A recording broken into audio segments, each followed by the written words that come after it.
అనంత TV ప్రేక్షకులకు నమస్కారం.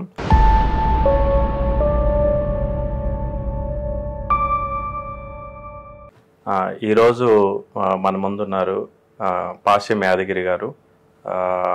ఆయన నాలెడ్జ్ అన్ని టాపిక్స్ మీద ఆయన పట్టు మనకు తెలిసిందే.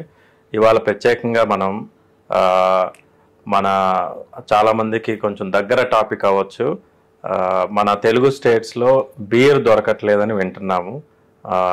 ముఖ్యంగా ఎలక్షన్స్ టైంలో అసలు దీని ప్రభావం ఎలా ఉంటుంది ఏంటో ఒకసారి మనం యాదగిరి గారితో మాట్లాడి డిస్కస్ చేద్దాము. నమస్కారం యాదగిరి గారు. నమస్కారం అండి. బీర్ దొరకట్లేదు అని వింటున్నాము, ఒకసారి దాని గురించి మీరు మీ మాటలో ఏం చెప్తారు? తెలంగాణలో, ఆంధ్రలో కూడా బీరు కొరత ఏర్పడ్డది. బ్లాక్ లో కూడా దొరకట్లేదు. అన్ని వైన్ షాప్ల ముందు బీరు అవుట్ ఆఫ్ స్టాక్ అని, అవుట్ ఆఫ్ సప్లై అని పెడుతున్నారు. ఆర్డర్ ఇస్తే కూడా రావట్లేదు. ఎందుకంటే కేసులు అయిపోతున్నాయి, ఉండట్లేదు. పోయినాయి అన్ని. ఎందుకైనాయి? ఒకటేమో పెళ్లిళ్ళ సీజన్ అన్నారు, సరే అయిపోయింది. ఎలక్షన్ సీజన్ అయింది, ఎలక్షన్ కి అన్ని పట్టుకొని పోతున్నారేమో. ఎండాకాలం అయింది, ఎండాకాలం వల్ల కూడా అందరూ బీరే తాగుతారు ఎండాకాలం అనేసి. చిల్డ్ బీరు, వాళ్ళ జనం ఉద్దేశం ఏంటంటే చిల్డ్ బీరు తాగితే బాడీ కూడా చిల్ అవుతుంది, చల్లబడుతుంది. సో చల్లగా ఉండాలి, శరీరం చల్లగా ఉండాలి. బయట బాగా వడగాళ్ళు ఉన్నాయి, 43, 44 ఉన్నాయి. ఇప్పుడు ఈరోజు నంద్యాల ఉందనుకోండి, నంద్యాలంత వేడిగా దేశంలో ఏ ఊరు లేదు. 44.5 అండి, అంటే దాదాపు 45 వచ్చేసింది. తర్వాత కర్నూలు కూడా చాలా ఎక్కువగా ఉంది. ఇతర ప్రాంతాలు కూడా ఉన్నాయనుకోండి. నంద్యాల నంబర్ 1, దేశంలో నంబర్ 1. మరి అక్కడ తాగాలి కదా మందు, లేకపోతే వేడెక్కుతుంది కదా శరీరం. వడదెబ్బ తాకుతుంది, బయటకు వెళ్తారు, వడదెబ్బ తాకుతుంది.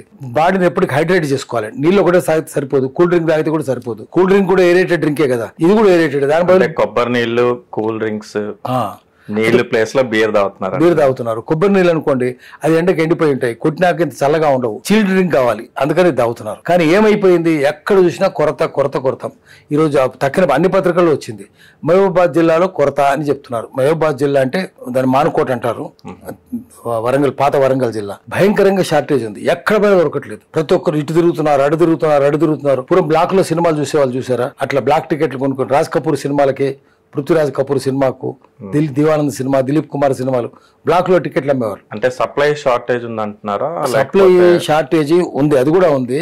కానీ సప్లై కంటే కూడా మామూలుగా అయితే సప్లై ఎంత చూసి తీసుకొస్తారు, ఎన్ని కేసులు ఇక్కడ అయిపోతాయి, ఎంతమంది బీరు తాగుతారు, ఎన్ని సీసాలు ఖర్చు అవుతాయి, వాళ్ళకు అంచనా ఉంటుంది.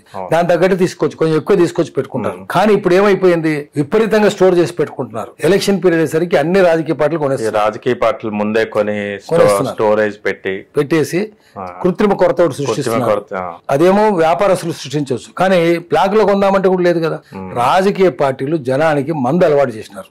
బీరు, విస్కీ, రమ్ము, బ్రాండీ ఇవన్నీ విదేశాలే కదా. షావాలెస్, యునైటెడ్ బ్రీవరీస్, మెక్డవెల్ ఇవన్నీ విదేశాలే. అందుకే దాన్ని IMFL అన్నారు, ఇండియన్ మేడ్ ఫారెన్ లిక్కర్ అన్నారు. ఎంత భయంకరంగా వెలిగిందంటే గజ్జల్ మల్లారెడ్డి గారిని గుర్తు చేసుకుంటే ఆయన చెప్పినట్టు ఏంటంటే, తెలుగునాట మద్యం రసం తెప్పలుగా పారుతోంది, డ్రైనేజ్ స్కీమ్ లేక డేంజర్ గా మారుతోంది. ఎక్కడ అదే జరుగుతుంది.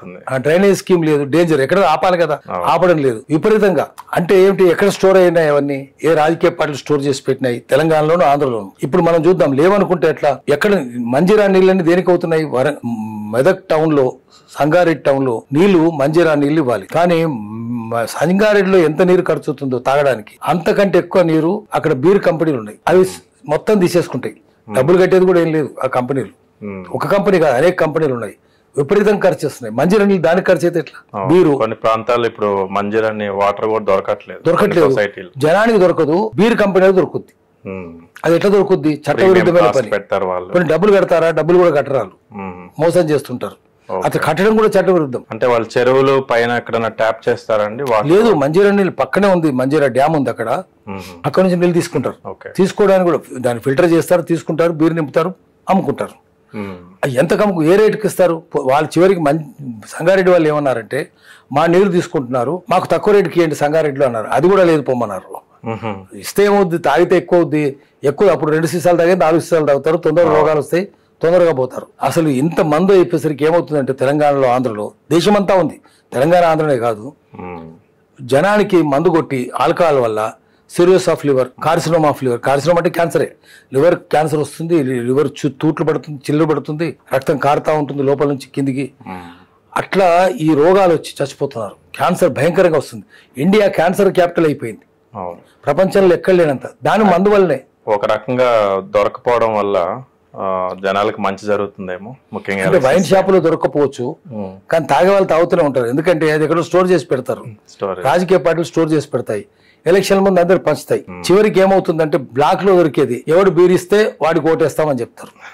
ఇప్పుడు చివరికి రీజన్ కూడా అయి ఉండొచ్చు, ఆ రీజన్ కూడా అయి ఉండొచ్చు. బీరున్న వాడిదే నోరున్న వాడిదే రాజ్యం, అట్లా అయిపోయింది.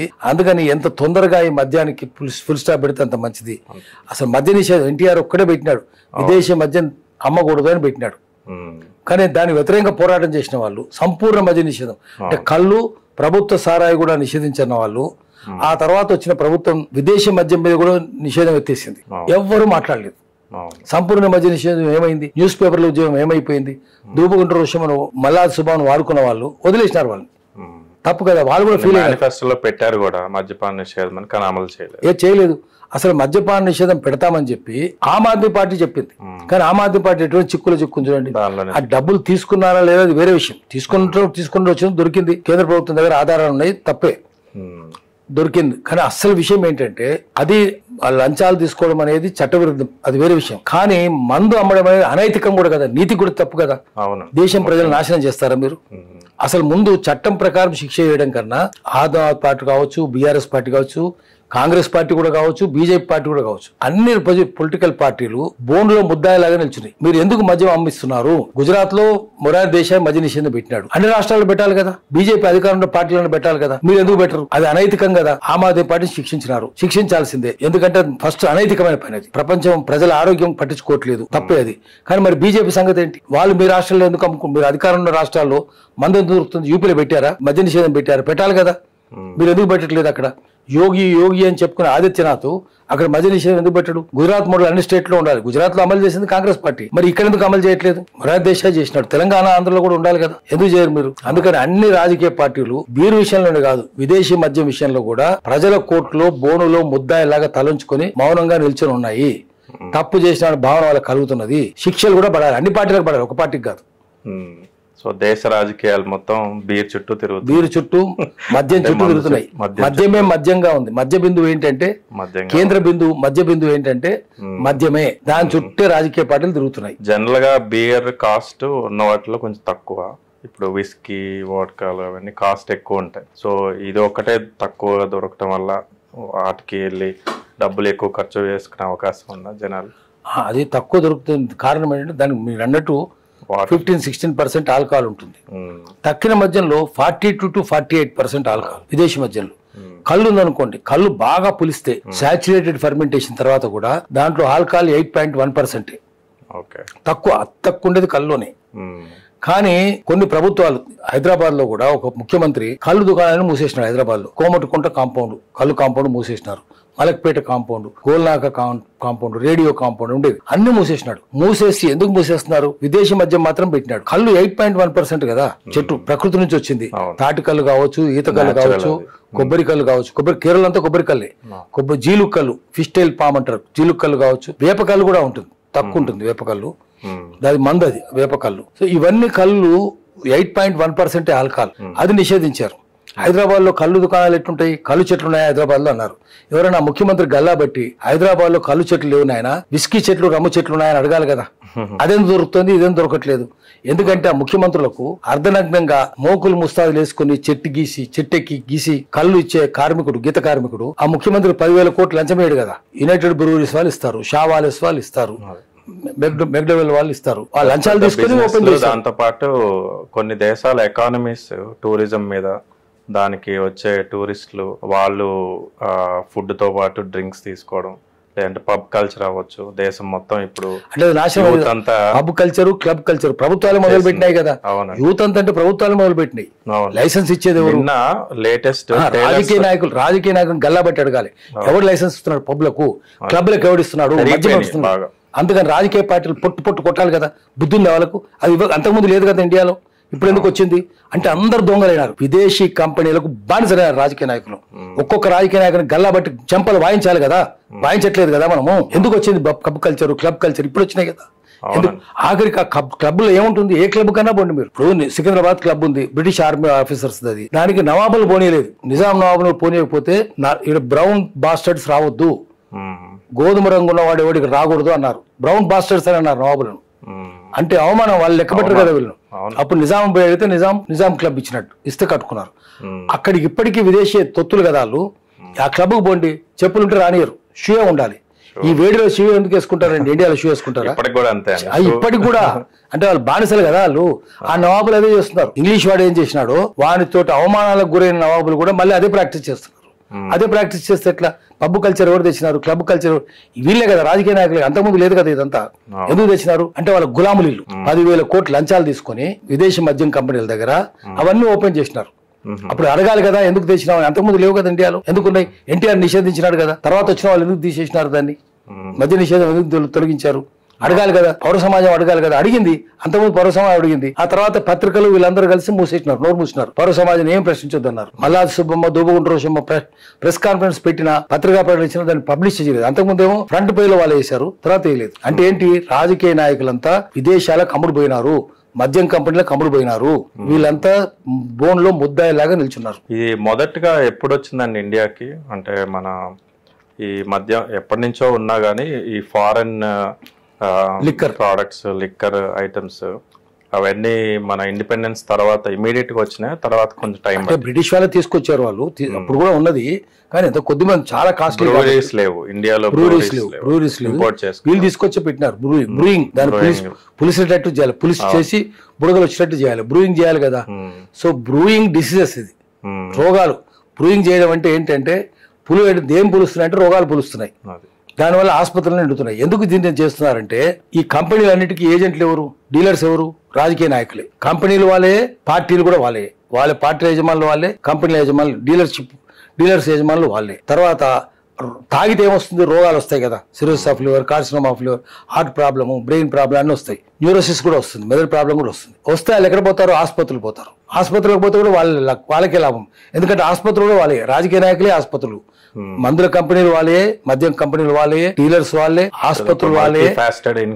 ఇన్కమ్. తర్వాత రోగాలు వచ్చినాయి అనుకోండి, ఆసుపత్రులు పెడితే లాభం. మందుల కంపెనీలు కూడా వాడే, వాడు మందులు కొంటే మళ్ళీ వాళ్ళకే లాభం. ఫార్మా కంపెనీలు వాళ్ళే కదా. ఆఖరికి వాడు మౌనంగా ఉన్నాడు అనుకోండి, మందు కొట్టి ప్రభుత్వాలు చేసి దొంగ పనులు ప్రశ్నించాడు కదా, తప్పని అడగడు కదా, మందు మీద ఉంటాడు. ఎంత సుఖం వాళ్ళకి, ప్రశ్నించేవాడే ఉండడు. ఇంకా చచ్చిపోయినాడు అనుకోండి, ఇంకా జనాభా తగ్గిపోతుంది.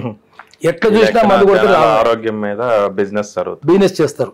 మనుషులను ఆ రోగగ్రస్తులను చేయడం, ఆ తర్వాత మృత్యుకురంలోకి తోసిపారేయడం, ఇది వాళ్ళకు లాభం కాబట్టి చేస్తున్నారు. కాబట్టి ప్రజాకంటకులు ప్రజలను పరిపాలిస్తున్నారు. ప్రజాస్వామ్యం కాదు, ప్రజాకంటక స్వామ్యము, చోర స్వామ్యము, విదేశీ స్వామ్యం ఉన్నది. దేశంలో స్వాతంత్ర్యం లేదు, దేశంలో ఆర్థిక స్వావలంబన లేదు, విదేశాల తొత్తులు పరిపాలిస్తున్నారు అనేది మనకు స్పష్టంగా అవగతమవుతున్నది. నిన్న లేటెస్ట్ టేలర్ స్విఫ్ట్ ఆల్బమ్ ఒకటి రిలీజ్ చేస్తుంది, American pop singer, the black dog అని. ఆ పేరు మీద లండన్లో ఒక పబ్ ఉందంట. ఆమె అది మెన్షన్ చేసిందని చెప్పి ఇవాళ నుంచి అక్కడ టూరిజం ఆ పబ్కి ఒక రేంజ్లో పెరిగిపోయి, వాళ్ళు మామూలుగా ఒక 100 మంది వచ్చే ప్లేస్కి ఇప్పుడు 1000 మంది వస్తున్నారు. పబ్లిసిటీ వచ్చింది. అంటే ఒక మద్యం ఒక పబ్ అలాంటి ప్లేసులకి ఇలాంటి పెద్ద పెద్ద వాళ్ళ ఎండార్స్మెంట్ ఏమి ఇవ్వలే, ఆ పేరు పెట్టింది అంతే. దాని గురించి ఉద్దేశించి కాదు, లిరిక్స్లో వచ్చిందంట అలా ఆ ప్లేస్కి వెళ్ళినట్లు అని. బాగా వైరల్ అయిపోయింది నిన్న ఇవాళంతా ఎక్కడ చూసినా కానీ. సో ఇలాంటి నేపథ్యంలో మన దేశంలో ఉన్న కల్చర్కి వీళ్ళు, మన రాజకీయ నాయకులు అవ్వచ్చు, ప్రభుత్వాలు అవ్వచ్చు, పెద్ద పెద్ద వాళ్ళు ప్రమోషన్స్ కూడా చేస్తుంటారు. సో వాటి మీద మీ అభిప్రాయం ఏంటండి? ఇది ప్రమోషన్ అనేది యాడ్ ఏజెన్సీస్ స్పాన్సర్ ఎవరు చేస్తారు? కంపెనీలే చేస్తుంది. ఈ కంపెనీ అనేది విదేశీ కంపెనీలు. ఇప్పుడు ఇంగ్లాండ్లో తాగినాడు అనుకోండి, వాన్ దేశం కంపెనీ, అది డబ్బులు బయటికి పోవు. ఇక్కడ మన దగ్గర బయటికి పోతాయి కదా, రోగాలు వస్తే కూడా బయటికి పోతాయి కదా. ఇప్పుడు మీరు ఎక్కువ పెట్రోల్ కాల్చినారు, మీ విదేశీ మార్గం అంతా పెట్రోల్ దిగుమతి మీద పోతుంది, బయటికి పోతాయి. సో అందుకని డబ్బులన్నీ బయటికి పోతాయి, అక్కడ పోవు, అక్కడ వాని దగ్గరే ఉంటుంది డబ్బులు. సో వాడిని చూసి మీరు నక్కను చూసి పులిని చూసి నక్క వాతలు పెట్టుకుంటే ఎట్లా? ఒకటి. తర్వాత అక్కడ జనానికి తెలుసు ఏది తాగకూడదు, అది చలిదేశం. చలిదేశం కాబట్టి మందు వేడిగా ఉండేది తాగుతాడు. ఇది వేడి దేశం కదా, ఎట్లా తాగుతారు మీరు? వాని కల్చర్ మీ కల్చర్ ఎట్లా అవుతుంది? ఇప్పుడు వాడు చల్లగా ఉంటే చల్లగా వద్దాం అనుకుంటారు. బీరు కాబట్టి బీరు డిమాండ్ ఉంది. తక్కిన వేడి కదా అవి, హాట్ డ్రింక్స్ అవన్నీ, చిల్ డ్రింక్స్ కాదు. హాట్ డ్రింక్స్ అక్కడ తాగుతారు చలిదేశంలో, ఇక్కడ తాగరు కదా. ఇప్పుడు వాని ఎకాలజీ వేరు, మన ఎకాలజీ వేరు. వాడు చల్లటి మనిషి అన్నాడు అనుకోండి అక్కడ, అంటే దయలేనోడని. వాడు చల్లటి మనిషి అండి అంటే మన దగ్గర చల్లటి మనిషి అంటే దయ ఉన్నోడని, అక్కడ వామ్ పర్సన్ వెచ్చడి మనిషి అంటే మన దేశంలో దయ లేనోడని, మన దేశంలో వెచ్చడి మనిషి అంటే దయనోడని. ఎకాలజీ వేరు కదా, వాని వాతావరణం వేరు, మన వాతావరణం వేరు, ఒకటి కల్చర్ కూడా వేరు కదా. వాడు అడుగుతాడు, అక్కడ పెళ్లి కాకుండానే సహవాసం చేస్తారు, పిల్లలు పుడతారు. ఇక్కడ అడుగుతా తప్పవుద్ది కదా, పెళ్లి అయిందా మీకు కాలేదని అడుగుతా, అమ్మాయి చెప్పుద్ది.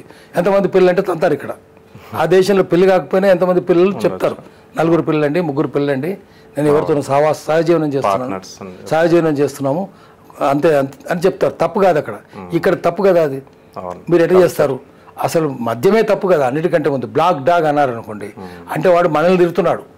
నల్లతోలోడు, నల్లతోలు ఇండియన్స్ కదా, వాడు డాగ్కి కుక్క కింద లెక్క. వాడు బ్రౌన్ అనుకో, బ్రౌన్ డాగ్ అంటే కూడా గోధుమ రంగు ఉన్న పాకిస్తాన్ వాడు, ఇండియా వాడు అని అర్థం. అది వాడు బ్లాక్ అన్నా గ్రౌండ్. ఇప్పుడు బ్లాక్ డీడ్స్ అంటారండి, అంటే నల్ల పనులు అంటే అర్థం ఏంటి? నల్లగా ఉన్నవాడే తప్పుడు పనులు చేస్తాడని. Fair is a fair work అంటే న్యాయం. న్యాయం అంటే తెల్లగా ఉన్నవాడు చేసే న్యాయం. ఈజ్ ఎ ఫెయిర్ పర్సన్ అంటే తెల్ల మనిషినా అంటే అర్థం మంచోడని. No is a black person అంటే మంచోడు కాదని. సో రంగు కూడా ఉంది కదా దీంట్లో. బ్లాక్ డాగ్ అండంలో ఇండియాని తిట్టనట్టు కూడా ఉంది. ఇండియాను, పాకిస్తాన్, బంగ్లాదేశ్ను వాడు అట్లా పెట్టి తిడుతున్నాడు, వాళ్ళంతా వెళ్తున్నారు. అది వేరు, వాడు ప్రచారం చేసుకోవడం నష్టం లేదు. కానీ మన దేశంలో అటువంటి ప్రచారం చేస్తే తప్పు కదా. దానికి ప్రభుత్వాలు సహకరించొద్దు కదా, రాజకీయ పార్టీలు సహకరించొద్దు కదా. ఒక్క రాజకీయ పార్టీని ప్రశ్నిస్తుందా దీన్ని? అసలు మద్య నిషేధం ఏమైంది? మద్య నిషేధం చేసినప్పుడు ఏ రాజకీయ పార్టీ సపోర్ట్ చేసిన దానికి? ఎవరు చేయలేదు. ఇప్పుడు ఆంధ్రాలో అన్ని లోకల్ బ్రాండ్సే. అది అధికార పార్టీ వాళ్ళదే మళ్ళీ. అది ఇంకా తప్పు కదా. అట్లయినా ఇట్లయినా తప్పే. చివరికి అక్కడ ప్రత్యక్షంగా అధికార పార్టీది, ఇక్కడ పరోక్షంగా అధికార పార్టీది. అది టీఆర్ఎస్ కావచ్చు, కాంగ్రెస్ కావచ్చు, ఇంకోరు కావచ్చు. దక్షిణ రాష్ట్రాల్లో బీజేపీ కావచ్చు. ఏదైనా సరే అధికార పార్టీలన్నీ ఈ విషయంలో కలిసే ఉంటాయి. అందుకని ఎవ్వరు ప్రశ్నించరు. ఆ రోజు దూబగుంట రోషమ్మ, మల్లాది సుబ్బమ్మ పోరాటం చేసినప్పుడు ఏ రాజకీయ పార్టీ సపోర్ట్ చేసింది? ఎప్పుడు చేయలేదు. ఇప్పుడు ఏ రాజకీయ పార్టీ బీజేపీని అడుగుతుంది మద్య నిషేధం పెట్టమని? ఎవరు అడగరు. ఆమ్ ఆద్మీ పార్టీ కూడా అడుగుతుంది, ఎవరు అడగరు. అంటే అందరూ అనైతికంగానే ఉన్నారు, ప్రజల ఆరోగ్యంతో చెలగాటమాడుకుంటున్నారు. అందుకని అన్ని రాజకీయ పార్టీలు ముద్దాయిలే. ఇది బీరు కొరత రుజువు చేస్తున్నది. సో అదండి మన అందరూ బీర్బల్లే. అక్బర్లు బీర్బల్లు. అక్బర్ పరిపాలన చేస్తాడు, బీర్బల్ మంత్రిగా ఉంటాడు. సో బీరు తాగే వాళ్ళంతా బీర్బల్లే. అంతే. సో బీర్బల్ రాజ్యం నడుస్తున్నది. సో అదండి బీరు కొరత గురించి మన యాదగిరి గారి అనాలిసిస్. ఎలక్షన్స్ తర్వాత మళ్ళీ సప్లై లెవెల్స్ నార్మల్గా అవుతాయేమో చూడాలి మందు బాబుల కోసం. So thank you so much Yadagiri గారు.